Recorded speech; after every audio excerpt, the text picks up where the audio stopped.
ఇక అదానీ వ్యవహారంపై జేపీసీ దర్యాప్తు చేపట్టాలని డిమాండ్ చేస్తూ ఏఐసీసీ పిలుపునిచ్చింది. ఈ మేరకు అన్ని రాష్ట్రాలు, కేంద్ర పాలిత ప్రాంతాల్లోని ఈడీ కార్యాలయాల ముందు ఆందోళనలు చేపట్టాయి.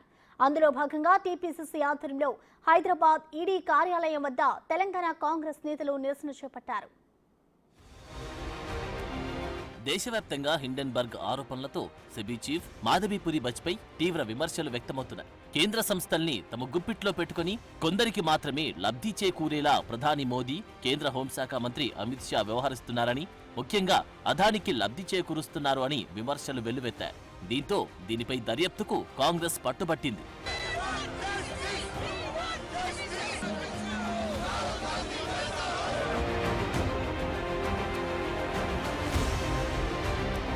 ఏఐసీసీ పిలుపు మేరకు దేశవ్యాప్తంగా ఈడీ కార్యాలయాల ఎదుట నిరసన వ్యక్తం చేశారు కాంగ్రెస్ నేతలు.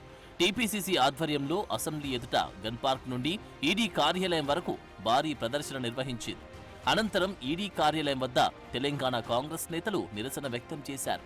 ఈ కార్యక్రమంలో సీఎం రేవంత్ రెడ్డితో పాటు deputy CM Bhatti Vikramarka, AICC incharge Deepa Das Munshi, Salman Khurshid, మంత్రులు Sridhar Babu, Ponnam Prabhakar, TPCC working president MLC Mahesh Kumar Goud తదితరులు పాల్గొన్నారు. కాగా ఈ ఆందోళనలో పాల్గొన్న సీఎం రేవంత్ రెడ్డి సత్యం విజయం సాధిస్తుందని ప్లకార్డులను ప్రదర్శించారు.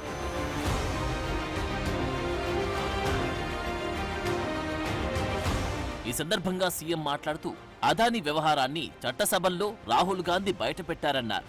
ఇక భారత్కు 183 లక్షల కోట్ల అప్పులున్నాయని, ఇందులో 16 మంది ప్రధానులు చేసిన అప్పుల కంటే ప్రస్తుత ప్రధాని మోదీ రెండింతలు అప్పు చేశారని విమర్శించారు. తన పరివారాన్ని కాపాడుకోవడానికి ఆయన ప్రయత్నిస్తున్నారని ఆరోపించారు.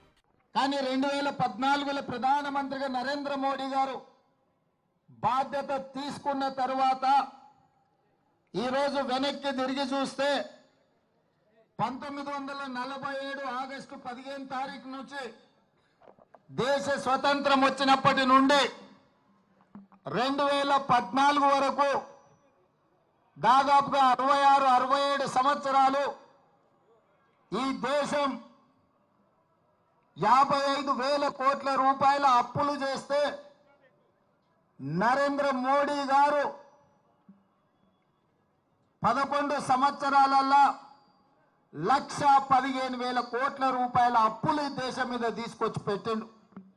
ఇవాళ దాదాపుగా భారతదేశం 183 లక్షల కోట్ల రూపాయలు ఈరోజు అప్పుల్లో ఉంటే ఒక్క నరేంద్ర మోడీ గారి నాయకత్వంలోనే 16 మంది ప్రధానమంత్రులు చేసిన దానికంటే రెండంతల అప్పులు తీసుకొచ్చి దేశాన్ని అప్పుల ఊపిలో ముంచెండు.